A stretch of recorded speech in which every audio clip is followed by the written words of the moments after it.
El día de hoy vamos a continuar con nuestro estudio de las Sagradas Escrituras. Hay un detalle que a veces no consideramos nosotros. Ahorita me decía alguien por ahí que se acordó porque estaba acomodando la película para que empezara donde yo quería que empezara. Y que se acordó de cuando era niña. O sea, que la fue a ver al cine, esto y lo otro y bla, bla, bla. No fue la maestra. Y yo le conté que esa película a mí me la contaron primero antes de verla. Mi abuelo la fue a ver al cine, nomás que fue en un cuadro muy divertido. Mi papá le iban a operar del hígado ahí en Guadalajara. Y mi abuelo le dijo: voy a ir al cine, nos vemos al rato. Él estaba en cama, en espera, para que lo operara. Y cuando le pregunté: ¿cómo se va a ir ahorita? No se puede ir porque me van a operar. Yo: no, si te mueres ahorita ya no voy a poder ir al cine en un año. Entonces tengo que aprovechar ir antes, porque le he estado esperando por quién sabe cuánto tiempo, cuando se estrenó la película. Entonces se fue al cine y ya regresó. Después digo: está muy buena, no te vas a morir para que la puedas ver. Las cosas divertidas, digo, es una película con mucha historia. Pero bueno, el punto al que voy es: cuando nos cuentan las cosas están vivas y se van enriqueciendo, ahora sí van avanzando. Ahora cuando se vean o recuerden esa película se van a acordar que mi abuelo se fue al cine porque el luto duraba un año en aquellos tiempos y era muy difícil que no fuera a ver la película de los 10 mandamientos. Entonces cuando la palabra se transmite de manera oral, es una palabra viva que va creciendo, que va aumentando, que es dinámica 100%. No hay forma de que se establezca. Cuando la palabra se establece canónicamente, le batallamos para mantener esta frescura de la palabra. La frescura de la palabra. La vemos y ya no se le han hecho adaptaciones, ya no se le han hecho ahora sí ampliaciones o correcciones. No correcciones en el sentido de que algo esté mal, sino ir actualizando el discurso para que parezca el discurso de hoy. Entonces puede haber una desconexión entre cosas como estas. Para nosotros los efectos especiales que vimos ahorita en la película pueden ser efectos especiales casi como las películas del Santo Blue Demon, que veíamos el alambre y que veíamos el palito con el que lo estaban moviendo, el murciélago, cosas por el estilo. O sea, puede ser los efectos, fíjense, nada más en técnicas audiovisuales, los efectos especiales son muy anticuados. Pero en ese tiempo esa película ganó el mayor número de Óscares que cualquier otra película había ganado. La siguiente que ganó la misma cantidad fue un churrazo que se llama Titanic. Hecho en Rosarito. O sea, ganó todos los premios que podía ganar por inversión. Mejor calidad, mejor sonido, mejor vestuario, mejor efectos, todo eso, pero no ganó mejor película. Fue el único que no ganó. Ese lo ganó otra película. Confer, vayan, investiguen si quieren. No lo ganó ese. Sí fue la película que empató el número de Óscares a esta que estábamos viendo de los 10 mandamientos. Pero, bueno, a decir: padre, ¿a usted no le gustó mucho Titanic? No, la verdad no. Sobre todo la última escena donde ella está arriba de la tabla y está... digo, pues cámbiale un ratito. O sea, un ratito para que ninguno se enfríe tanto. O sea, nunca entendí esa parte. O no podían buscar otra tablita por ahí. No podía detenerla desde otra tablita. Yo nunca entendí eso. O sea, pero bueno. La película no me gustó el final. Sí me gustó la película, el final. Sí, y nos meteremos en muchos problemas. Bueno, a la hora de transmitir la palabra de Dios, a la hora de nosotros encontrarnos con el texto de la Sagrada Escritura, tenemos que siempre tener en mente que no es un texto muerto, que no es un texto del pasado, que es un texto vivo, ya lo decíamos anteriormente. Si no vinieron, ahí están los videos, revísenlos. ¡Sas! Entonces, Ya lo dijimos, pero esto es importante que nosotros lo tomemos en cuenta. No, el texto canónico es muy importante para tener la facilidad de transmitirlo y asegurarnos que tenemos un criterio común, o sea, una plataforma común, y para que no haya... en aquel tiempo los escribas eran muy celosos de mantener todo como estaba y les pagaban por mantener todo como estaba. Ahorita todo el mundo, aún para las oraciones, quiere cambiarlas y hacerlas como Mamita María, llena eres de gracia. Aguanta. No es tu oración. Cuando estás rezando la oración de la iglesia, el dueño de esa oración es la iglesia, o sea, todos somos dueños. En privado tú reza como tú quieras, en lo personal. O sea, pero si estás rezando las oraciones de la iglesia, hazlas igual. No puedo inventarme mi Padre Nuestro o si Papi mío o cosas. No, aguanta, aunque seas fresa, aguanta. No. O sea, es Padre Nuestro, está rezando a nombre de la iglesia y con la iglesia. Entonces, al igual la palabra de Dios, la iglesia no es la dueña de la palabra de Dios, pero si es la guardiana, si es la que la protege, si es la que la cuida. Y ahorita hay muchos, no, que la iglesia le cambia, mi hermano, mi hermana, por la iglesia tenemos la Biblia hoy. O sea, porque le costó dinero a lo grande, le costó recursos, le costó personas. Hubo personas que consagraban su vida, toda su vida, y su único trabajo era hacer esto. Así, ay Padre, qué enfadoso. En eso se realizaban porque lo hacían con vocación, lo hacían con todo su ser. Entonces, y conservaban, y todavía hasta la fecha sigue habiendo personas dentro de la iglesia. Las nuevas traducciones y las nuevas versiones son fruto de personas. Yo les digo, tenemos en la diócesis sacerdotes consagrados a traducir la Biblia hoy, para hacer una traducción local de la Sagrada Escritura. Y al decir local me refiero a nuestro país. O sea, con los mejores especialistas que hay ahorita en México para acercarla a nuestro pueblo lo más que se pueda. Es una iniciativa de los misioneros de la palabra, misioneros servidores de la palabra, porque luego se enojan si les abrevio su nombre. Pero ellos la están coordinando, ellos están consiguiendo a las personas, ellos están consiguiendo a los bienhechores para que hagan las aportaciones, porque no creen que esto sale sin meter a alguien a tiempo completo a un laboratorio de traducción. No es así, padre, ahorita con la ciencia y esto y lo otro. De todas maneras se ocupa alguien que sepa. Bueno, la palabra que nosotros recibimos es una palabra viva, es una palabra comunitaria, y a la hora, por ejemplo, que vemos algo como esto en una película. El día de ayer un comentarista en Estados Unidos, se llama Tucker Carlson, y no me paga comerciales. Es un personaje de extrema derecha. Yo escucho, ya les había dicho alguna vez, de extrema derecha, de extrema izquierda, personas que están en Europa, personas que son de la India o de África, de Australia. Digo, para que no me den a tole con el dedo y me digan nada más lo que me quieren decir, para que no me den papilla como a bebé, pues tengo que ver las opiniones de distintas personas y confrontarlas y exigirme para estar actualizado. O sea, actualizado no quiere decir que sepa todo, pero sí que tenga una opinión más o menos que pueda expresar, para que no nada más sea propaganda lo que estoy consumiendo de noticias.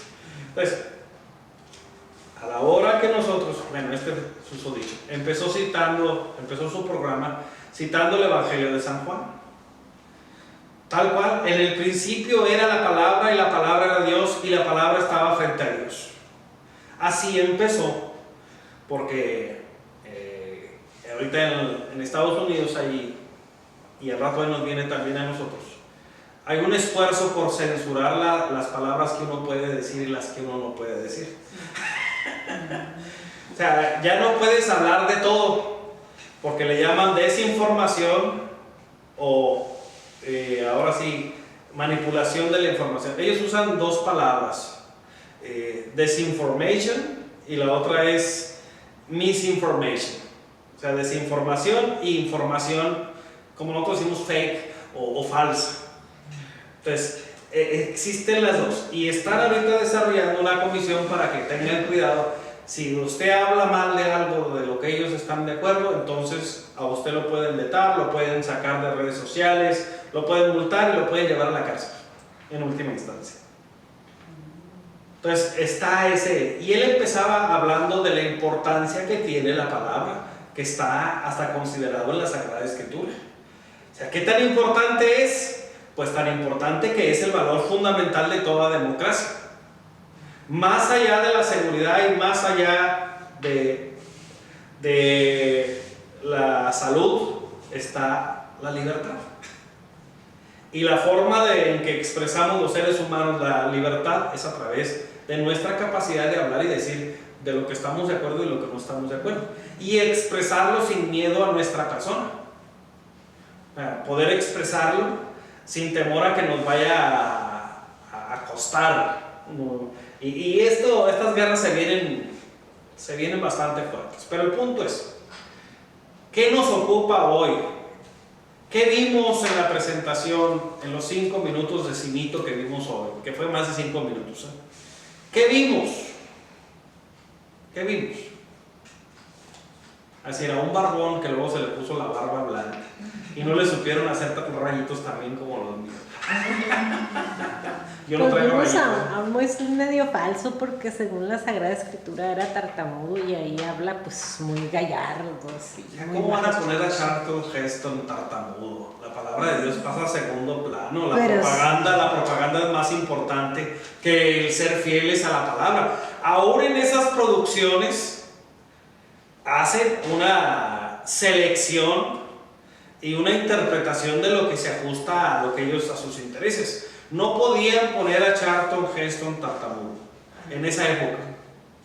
Pero si es buen actor, tiene que tartamudearle. En esa película están 3 o 4 de los mejores actores de esa época. Si fuera bueno, pues y todos ganaron los Oscars por su actuación. Entonces, el punto es, no podían poner, si la palabra de Dios dice que era tartamudo. La vara no era la del pastor, era la vara de Aarón, el hermano. No es la vara de Moisés, también ese es otro error. Y hay más errores. O sea, hay más errores. Ellos están haciendo una presentación, una adaptación del relato bíblico, pero no quiere decir que lo estén siguiendo. O sea, hay que entender eso cuando nos hacen. National Geographic ahorita tiene varios programas sobre los misterios de la Biblia. Y no es que estén haciendo una interpretación o una hermenéutica adecuada de lo que está ahí. O sea, hacen una revoltura a veces entre cosas que sí son y cosas que no son. Igual eso hacen mucho los protestantes y también le encanta a los enemigos de Dios, llámese el demonio y otros tantos, jugar a hacer interpretaciones distintas. Lo que la palabra de Dios quiere decir es que si tú te avientas te va a cachar un ángel. O sea, si tú te hincas y me adoras, todo esto va a ser tuyo. Son mentiras.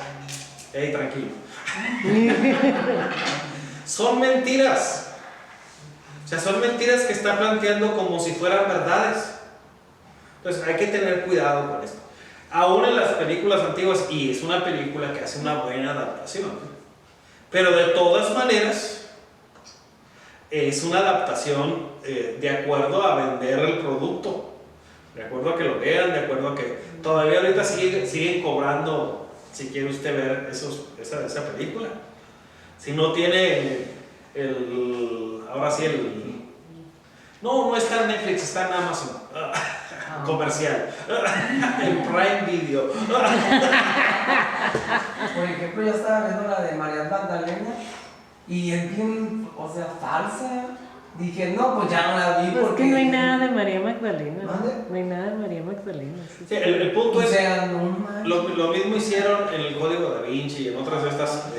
Están aprovechando un nombre y le están inventando un andamiaje muy raro. Entonces, ¿a dónde voy con esto? Todas estas son peligrosas. Si me han escuchado en las homilías, mi aversión a La Rosa de Guadalupe y al Chavo del Ocho. Lo del Chavo del Ocho no me gustaba, punto. No les voy a platicar por qué. nunca me gustó. Y debo de confesar culposamente, pero el Chapulín Colorado sí. Bueno, en afán de honestidad, sí me gustaba el Chapulín Colorado. Luego también los caquitos, también me caían bien. Así son parte de diferentes dentro del lugar. Pero la Rosa de Guadalupe usa el nombre y no tiene nada que ver con ni la fe cristiana, ni la católica, ni nada que se le parezca. Es más, ningún cristiano podría decir ahí me veo representado, porque no es la intención. La intención es manipular. Si la Rosa de Guadalupe dice que hay que ir cada 12 de mes al templo a llevar flores, va a haber mucha gente que la lleve. Si el padre dice que vengan a misa el 12 de diciembre, a lo mejor no van a venir. Pero si la Rosa, ¿cómo van a...? Si la Rosa. Entonces, bueno. Todos estos programas hacen una adaptación, una interpretación de acuerdo a sus intereses. ¿Sí, maestro? Sí. Hacen una interpretación de acuerdo... Pensé que iba a preguntar algo con lo de la fe. No, estoy Me pensando. engañó. Hacen una interpretación y toda interpretación corre el riesgo de ser una manipulación. Manipulación de la palabra de Dios. Y esto, así, padre, la iglesia no tiene culpa, sí ha tenido culpa en muchas ocasiones por usar también algunos elementos de la Sagrada Escritura, quitándolos, secuestrándolos de su contexto y aplicándolos a cosas verdaderamente ridículas, irrisorias, contrarias al sentido de la Sagrada Escritura. Usar la Sagrada Escritura para decir que es válido tener esclavos, por ejemplo, se usó. Padre, que nada más fue 1 o 2 locos, sí, pero luego lo repitieron otros 100,000 o 200,000. El problema no es que haya 100 locos, el problema es que luego hay muchos seguidores. Y ahorita más. Entonces, ¿hubo esto en el pasado? Sí hubo. Y con vergüenza y con humildad hay que reconocerlo. Si bien el sentido de la Sagrada Escritura es contrario a esto, es contrario. En el pueblo de Israel había leyes desde el Antiguo Testamento donde no se podía ser esclavo de por vida. O sea, 6 años, y al 7º te tenían que dar tu liquidación con todo lo que marca la ley y más. Porque se trataba de que el dueño, o sea, a la hora de liberarte, se aseguraba de que ya no volvieras. O sea, te daba lo suficiente para que ya no regresaras a la esclavitud. Entonces había leyes y reglas que establecían claramente el sentido. Además, dentro de los esclavos había cosas que los esclavos del pueblo de Israel no debían hacer aunque fueran esclavos. Así, padre, que las clases sociales están mal. Díganme una sola sociedad donde no haya clases. Una. O sea, porque es fácil decir, no, pues yo quiero una utopía. La utopía es un libro que escribió Santo Tomás Moro, donde describía una sociedad humana más allá del bien y del mal. Más allá del bien. Es fabulosa. Ojalá y pudiéramos ponerla en práctica. Ojalá. Pero no hay un solo lugar donde no vendan tunas y no se coman las piñas. Hay que tener cuidado. Entonces, igual en el sentido de la palabra de Dios, para el pueblo de Israel en el Antiguo Testamento no estaba esta realidad, y en el Nuevo Testamento, desde los escritos de San Pablo, desde los escritos que son los más antiguos del Nuevo Testamento, está el camino hacia la libertad. En un ejemplo, si voy a ponerles un caso, estoy seguro que los maestros nos pudieran auxiliar con esto, ¿no? Cuando se escribió el Quijote de la Mancha, que es uno de los grandes clásicos, la plataforma de nuestra lengua y todo lo que gusten y manden, ¿cuál era el sentido que tenía Cervantes a la hora de escribirlo? ¿Qué quería lograr? ¿Vender copias? ¿Convertirse en el mejor escritor de lengua hispana de todos los tiempos? Que se lo discuten algunos, ¿eh? ¿Qué quería? Escribió un libro de caballería. El Quijote es un libro de caballería, donde ridiculiza tanto a los que creen en los libros de caballería que él acaba con todos los libros de caballería. Porque los consideraba un daño a la sociedad de aquel tiempo, que se creía todas las idioteces que ahí se decían. O sea, que se creía todas las torpezas, todas las cosas ridículas que ahí dice. Toda la obra es una forma de ridiculizar. Nos pone al caballero Hidalgo, Hidalgo no el cura Hidalgo, sino quiere decir de buena familia, es rico, pero que está loco, está mal de su cabeza. Entonces pone tanto en ridículo las cosas, que un escudero lo tenga que estar cuidando y salvando y protegiendo, pero al mismo tiempo le cree, lo siga, manifiesta el colmo de esta ridícula. Entonces, a la hora que él escribe su libro, no es un libro más de caballería. O sea, de estas que a los jóvenes les volaban la cabeza, ya no querían hacer otra cosa, ya no querían trabajar, querían ser caballeros, ya no querían estudiar, ya no querían formarse en las artes militares, ya no querían aprender idiomas, ya no querían nada, porque ahí se los estaba comiendo. Hoy necesitamos a alguien que invente videojuegos para acabar con todos los videojuegos y que vuelvan a la realidad, para acabar con las redes sociales y vuelvan a la realidad, pero esa ya es predica. El punto. Usted de tila, padre. Lo peor es que hoy tuve que ir a que me dieran una terapia porque traía bolas en la espalda y en las rodillas. Y me dieron pastillas para relajarme. O sea que está relajado, no. Entonces, sí me tomé las pastillas, pero no ando muy relajado. A ver si no me quitan el sueño. Bueno, estamos con las interpretaciones, las manipulaciones y el uso. La palabra de Dios no tiene la culpa que haya habido mequetrefes que hayan usado la palabra de Dios en contra del sentido y en contra de la palabra de Dios. O sea, que hayan abusado, que hayan usado, que hayan tomado la palabra de Dios como un instrumento para el mal. No tiene la culpa la palabra de Dios. Y hay que tenerlo claro. Puede haber personas, a mí me tiembla el corazón de manera estrepitosa cuando escucho a un cristiano católico que no quiere hablar con un cristiano protestante porque sabe mucho de la Biblia el cristiano protestante.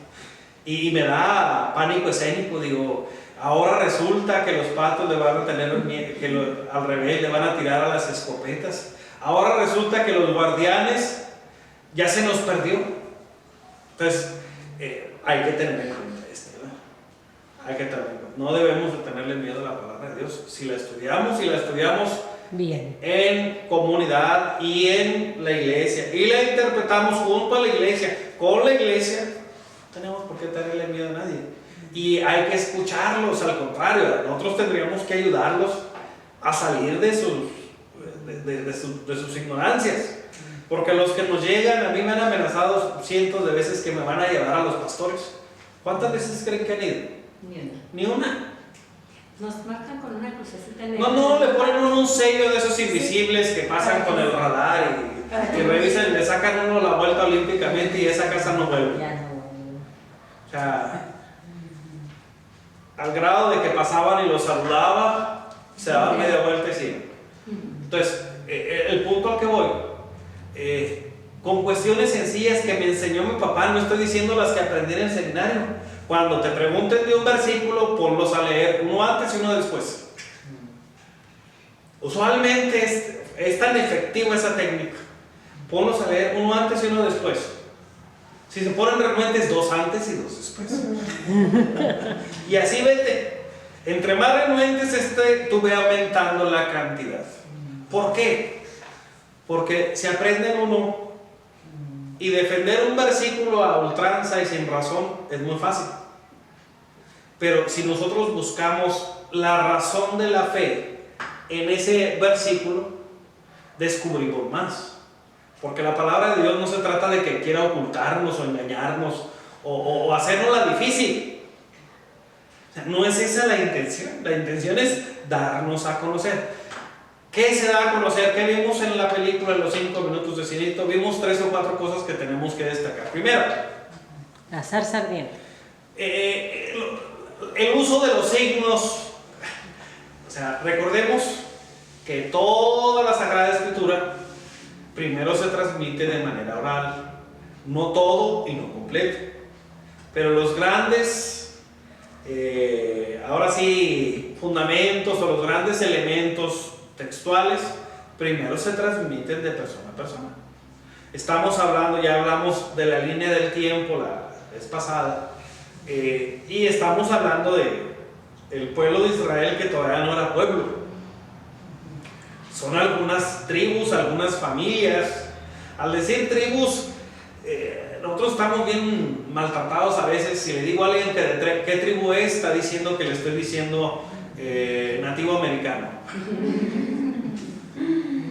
O indígena, que nos dicen indígenas, algunos nos ponemos, me estás ofendiendo, me estás lastimando de manera racista porque estás güero. Yo puedo poner hermanos, yo tengo hermanos, gracias a Dios tengo muchos hermanos, y puedo poner algunos morenos y algunos blancos, va a decir, padre, y usted, yo estoy café con leche.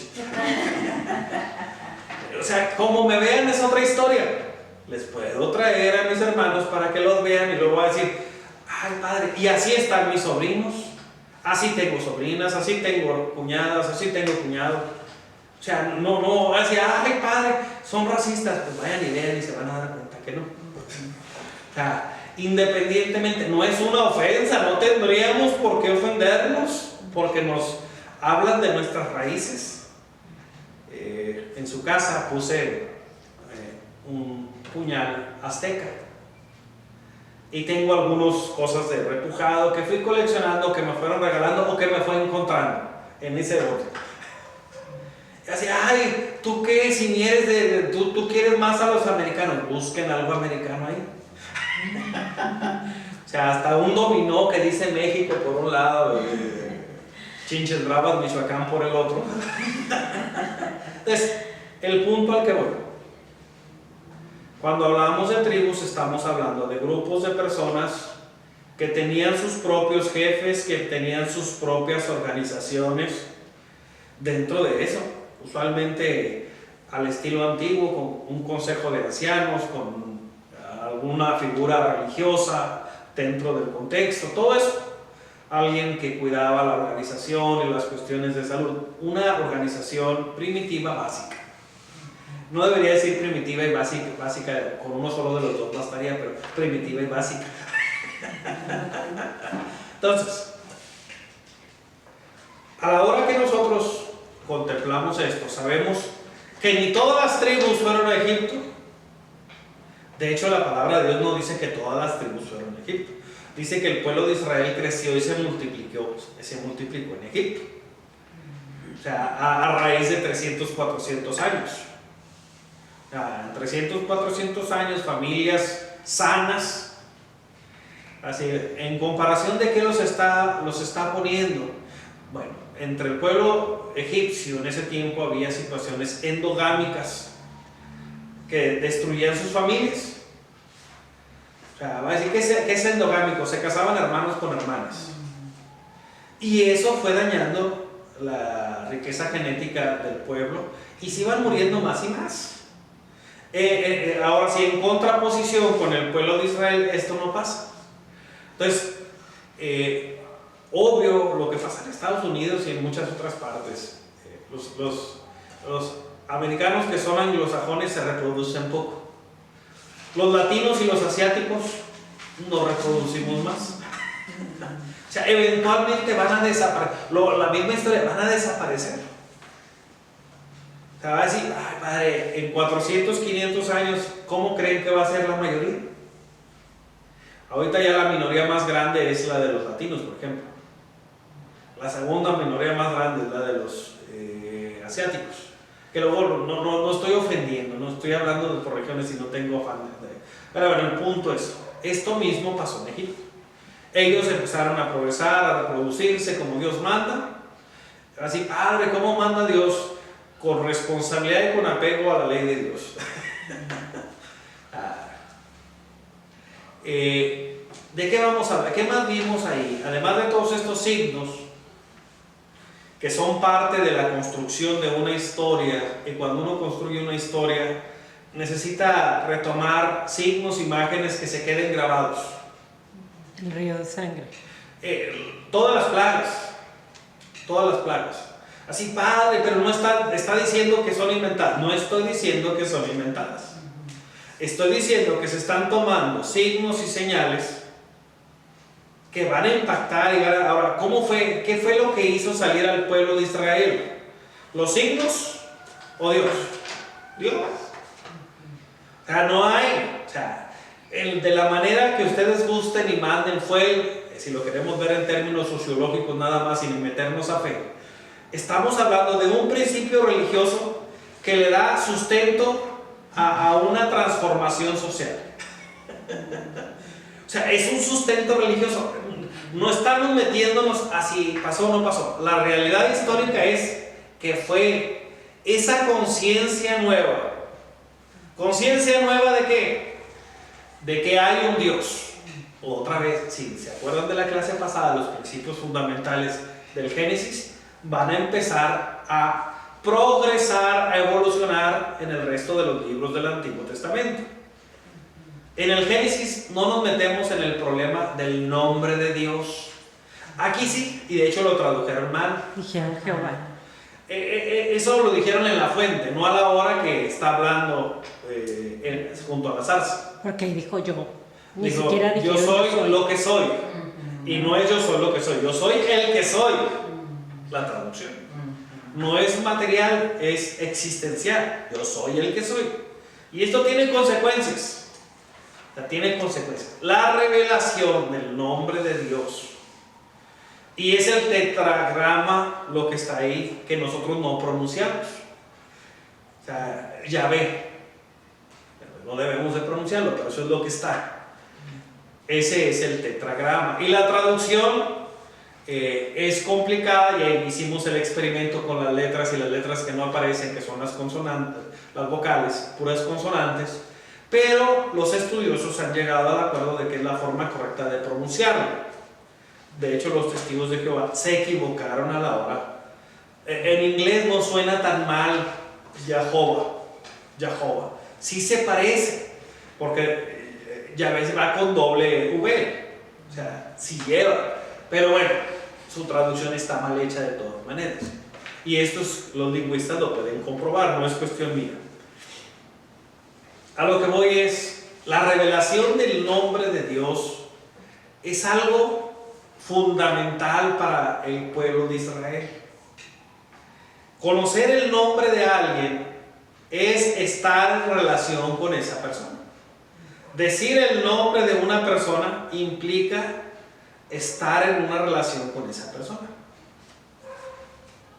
Y decirlo fue tan impactante para el pueblo de Israel que no lo dicen Adonai, que se traduce por el Señor.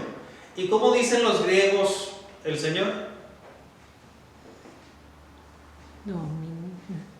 No, eso es en latín. Kyrios. Kyrio o Kyrios.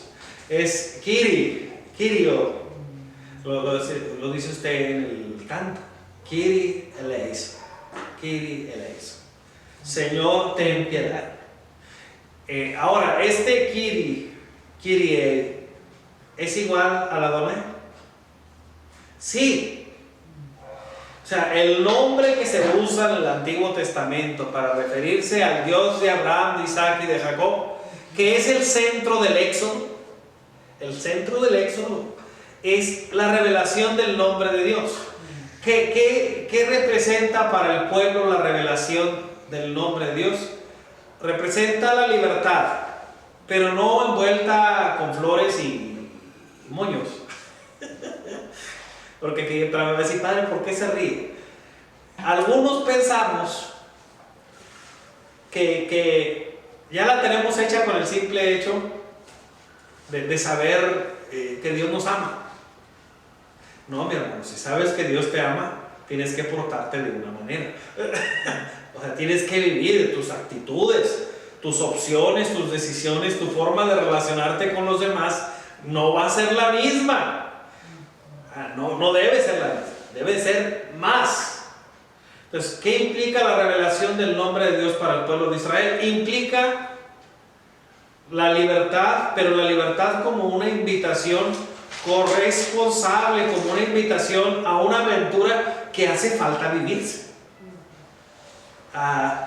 Si una enfermedad psiquiátrica tenemos en nuestros días, ¿no? Así, padre, usted es psiquiatra, no, pero quiero decirlo así de todas maneras. Se viene más escuchar. Así, mis 2 meses que estuve estudiando psicología, mes y 3 semanas. O sea, ¿por qué digo que nuestra enfermedad psiquiátrica que tenemos en nuestros días, la más grave que tenemos, es que estamos muriendo de aburrimiento? Estamos muriendo de aburrimiento. O sea, nada nos sorprende, nada nos da gusto, nada nos motiva, nada nos anima. Esa es una enfermedad psicológica.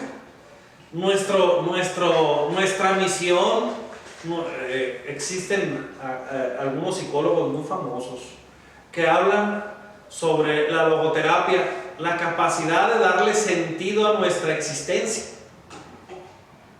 Eric Fromm, entre ellos, tiene varios libros en torno al hombre en busca de sentido, el hombre en busca de la verdad. O sea, cosas que lo reten a uno todos los días para descubrir no únicamente su identidad, sino su misión. La revelación del nombre de Dios para el pueblo de Israel implica una libertad costosa, difícil, trabajosa. En un apartado vemos cómo le están gritando a Moisés, sobre todo cuando empiezan a ver los retos de esta novedad, una nueva manera de vivir. Esa nueva manera de vivir se llama libertad. O sea, que exige una forma nueva de organizar todo. O sea, exige una forma nueva. Esto no quiere decir ir contra todo y contra todos, no. Quiere decir que su nueva identidad como pueblo de Dios, como pueblo que conoce el nombre de Dios, ya no es la misma. O sea, es mejor, es más. Y es, ahora sí, una mayor exigencia. O sea, esto trae problemas para el pueblo, para aquel que escogieron, el elegido, en este caso Moisés. Trae problemas para todos a su alrededor. Ok, pasa todas las cosas espectaculares del Éxodo y nos encontramos en un momento que se parece mucho a los 3 episodios que vimos acerca del pecado. Nos encontramos a un pueblo rebelde, a un pueblo primero que está emocionado con los ajos y las cebollas de Egipto, con las ollas llenas de comida que les dan. La esclavitud tiene sus beneficios, tiene sus ventajas, no se tienen que preocupar por buscar comida, ya se las daban y los dejaban hartarse para que luego desquitaran. Sí, o sea, les están dando. Por ahí estaba un argentino que tiene una canción muy divertida, la de No soy de aquí ni soy de allá. Facundo Cabral creo que se llama. Le puedo estar cambiando el nombre, tranquilamente. Pero el punto, la canción así va, y él antes de empezar a cantar dice que al caballo, para poderlo montar, primero le dan comida. O sea, lo enmaizan. Decimos acá en el rancho. Dice, padre, dirá usted ahí en su rancho. Sí. A lo mejor ustedes no usan esa palabra. Maiciar. Pero el punto es, empieza primero la nostalgia del pasado.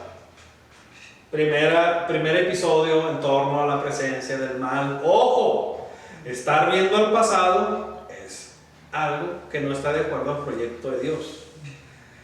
Ver al pasado con nostalgia y pensando que es mejor que el hoy es una tentación. Es una tentación que hay que vencer. Segundo, esto no quiere decir que no veamos la historia, eso es muy distinto. Si hay que ver la historia, porque quien no conoce la historia está condenado a repetirla. Pues sí hay que conocer nuestra historia, pero no estamos con nostalgia. Estamos con inteligencia y razón y ahora sí buscando tener señorío sobre nuestra historia. Que ya no seamos esclavos de nuestra historia, que seamos señores en nuestra historia. Una persona libre es alguien que acepta su historia con las buenas y las malas y las peores y las mejores. Y ha aprendido y ya no repite las mismas equivocaciones. Si las seguimos repitiendo, quiere decir que no hemos aprendido.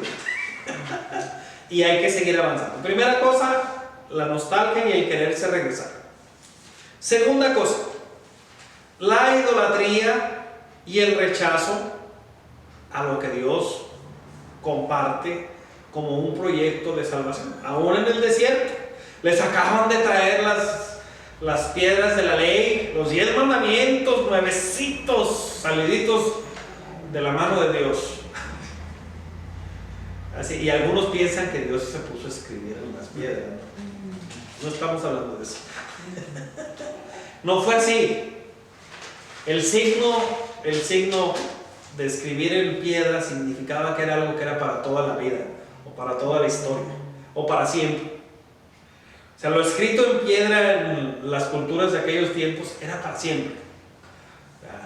¿Y qué pasó con las tablas de Moisés? Es una buena pregunta, que se perdieron junto con el Arca de la Alianza. Esa es la respuesta correcta. Se perdieron junto con el Arca de la Alianza. Y con tantos descubrimientos arqueológicos. Sí, hay muchos descubrimientos arqueológicos y hay cosas perdidas de todas maneras. Yo sé de un penacho de Moctezuma que está en Inglaterra, en Londres, en uno de los museos de ahí. Y dice, ¿cómo llegó el penacho de Moctezuma allá? Pues alguien se lo robó, alguien lo vendió, alguien lo entregó, alguien traicionó al país y se lo regaló. Ellos a la hora que invadieron se lo llevaron. Ahora ellos lo invadieron, debemos, pónganlo ahí. Sí llegaron a Veracruz, pero no invadieron ninguna vez. Pero esa es otra historia. No nos vamos a hablar de eso porque luego me emociono y se me va la mano. Sí, me emociono. Debe de haber algún dato del Arca de la Alianza y las tablas. Hay muchos datos, pero no saben dónde está. Y puede ser que sí sepan, pero es tan conflictivo. De hecho, hay investigaciones actuales en Jerusalén. Pero el problema está en que una parte del templo de Jerusalén tienen una mezquita, en otra parte está un templo católico, cristiano. No sé si es católico, pero sí es cristiano. No sé si sea ortodoxo o católico, esa es la diferencia. Pero para donde estaban las posibilidades de alguna investigación que se hizo, tenían que atravesar por ahí. De hecho, intentaron hacer la excavación sin los permisos, que nunca les quisieron dar. Y el gobierno israelí se dio cuenta y los detuvo. Y no dejó que continuara. Entonces, bien puede estar ahí. Los antiguos tenían muchas cámaras en los templos y escondían las cosas. Pero ahorita, quererse meter a los templos es como el templo mayor. El templo mayor enfrente de la catedral y enfrente del Palacio Nacional, que está ahí. O sea, no le han querido escarbar más. Porque quién sabe cuánto más van a encontrar. O sea, ahí está. Hay algunas ruinas y algunas cosas que se ven. Lo que había grande se lo llevaron al Museo Nacional de Antropología, que está por ahí cerca. Como 5 cuadras. Pueden ser más. Ya estando ahí podría decir, está muy cerca porque yo fui de un lado a otro y sí alcancé a llegar. Menos de una hora. Pero no me acuerdo si agarramos taxi para ir. Está por el Paseo Reforma del Museo Nacional. Entonces no está tan lejos.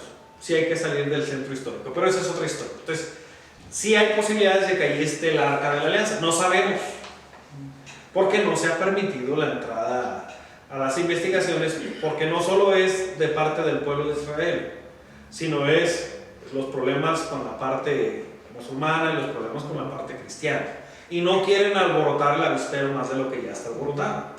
Pero ahí se aumentaría el turismo, ahí siempre la economía del país. No ocupa, Tierra Santa no ocupa que Que vaya más Si la gente va, a pesar de que hay bombazos y hay bazucazos y hay esto y lo otro cada rato, la gente va de todas maneras. Además, los intereses monetarios están en contra de todas las cosas. No, el pueblo de Israel es un pueblo religioso y ellos harían la investigación, pero no se van a dar un balazo en el pie investigando algo que a lo mejor no está, y se convierte esto en una detracción de muchos, pero no están en esa preocupación. Si supieran que estuviera y no habría problemas en sacarlo, ya lo hubieran hecho, y a lo mejor ya lo hicieron, nada más ahora no quieren reconocerlo. Ah, ok, entonces no está bueno. Entonces, va a decir, ay padre, eso es una teoría del complot. Padre, pero si en la palabra dice que cuando querían tocarla hasta los fulminaba, entonces yo para mí, mi idea, ¿verdad? Mía propia, yo digo, Dios la desapareció también, porque pues, no la podían tocar los impíos, únicamente los descendientes de Aarón podían tocarla. Únicamente. Y esto sigue, o sea, sigue habiendo descendientes de Aarón. No hay duda de que sigue habiendo, porque ellos no pierden su identidad ni su historia. Entonces saben perfectamente quiénes son descendientes de Aarón. Si estuviera, podría seguir habiendo. Ahora, esto no se va a permitir de todas maneras porque no es de nuestro interés. No es de nuestro interés. Se supone que una vez que llegue el Mesías, en la cosmovisión y en la religión del pueblo de Israel, el Mesías se va a encargar de devolver el lugar que le corresponde a Israel en el planeta, y entonces va a llegar con todas estas cosas.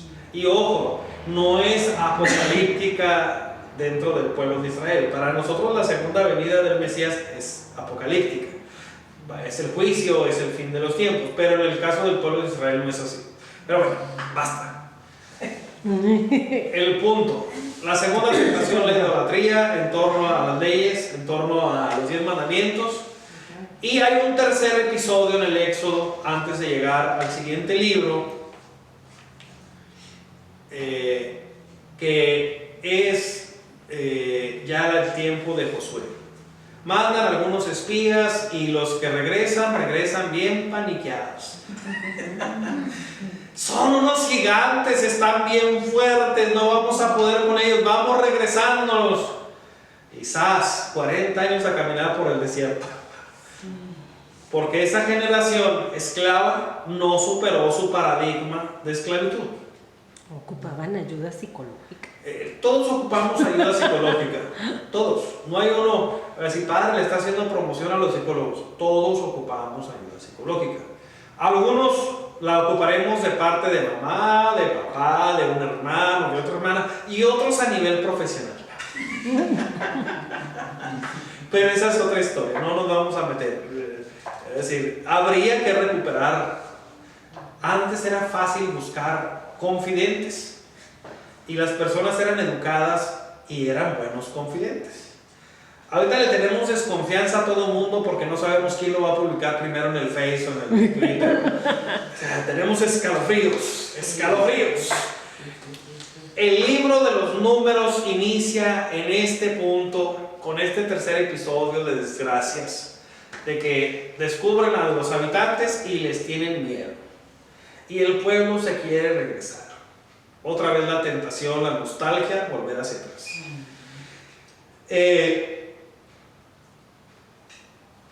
Ya no quieren seguir avanzando. O sea, esto, ya están hartos de las gallinas, ya están hartos del pan. Así, padre, ¿cuáles gallinas? Codornices. Pues las codornices. Los pajaritos. Si han probado codornices, pues hagan de cuenta que es una gallina pero chiquita. Uno ocupa unas 4 o 5 para sentir que uno comió de veras. Con 4 o 5 bien frititas, así sabrosas, así crujientes, y unas 10 tortillas de harina, y alarmó uno.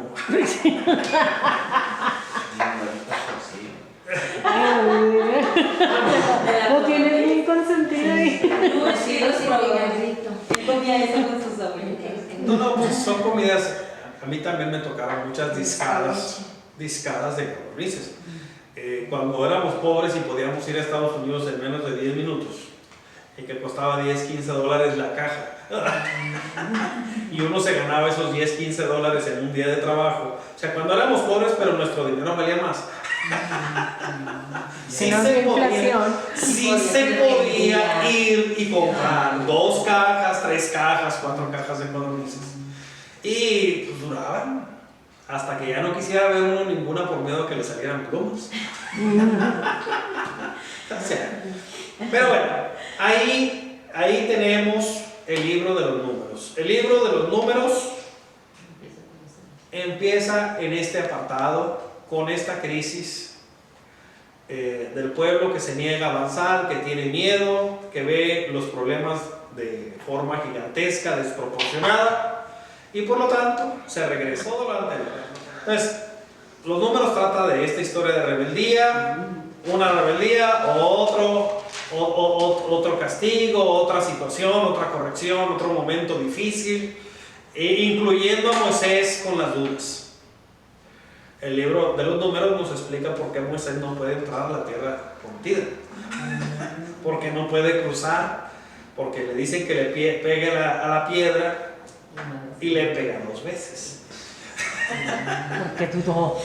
Porque, ¿qué significa pegarle 2 veces? Es como cuando nos invitan a comer, pero vas a pagar tú.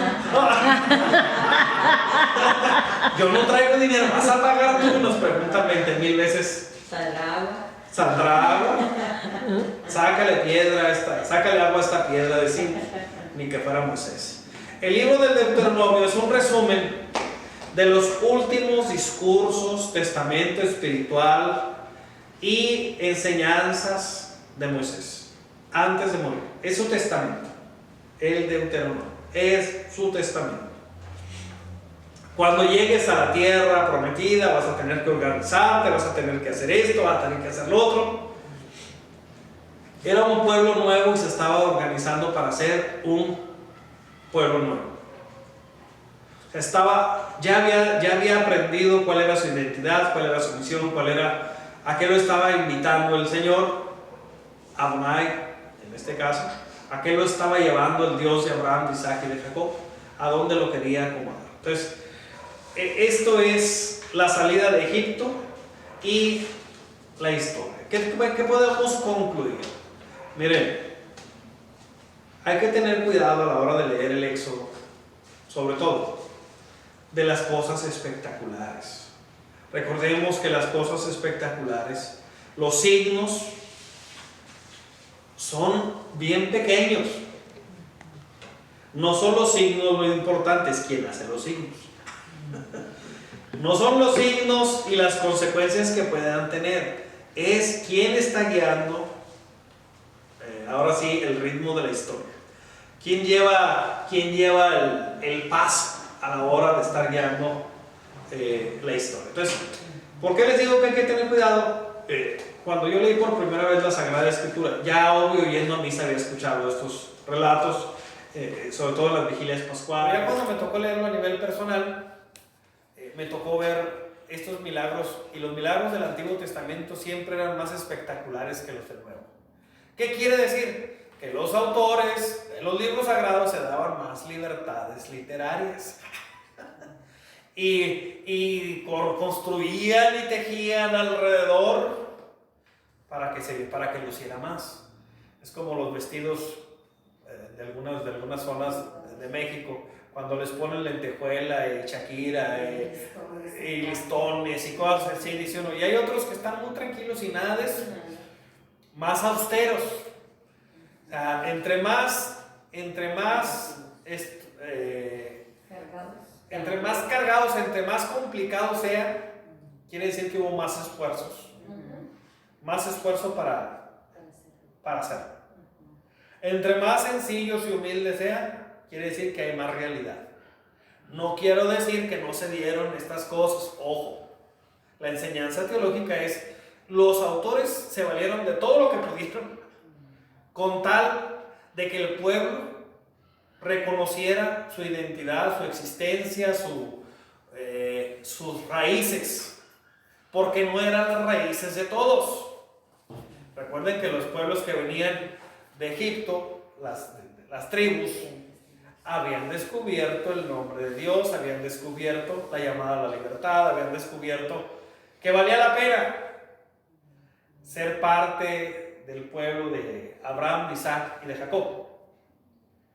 O sea, y estaban dispuestos a seguirlos. Que se quedaron del otro lado del Jordán, aunque tenían las mismas historias y aunque Abraham era el patriarca y era el padre de todos esos pueblos,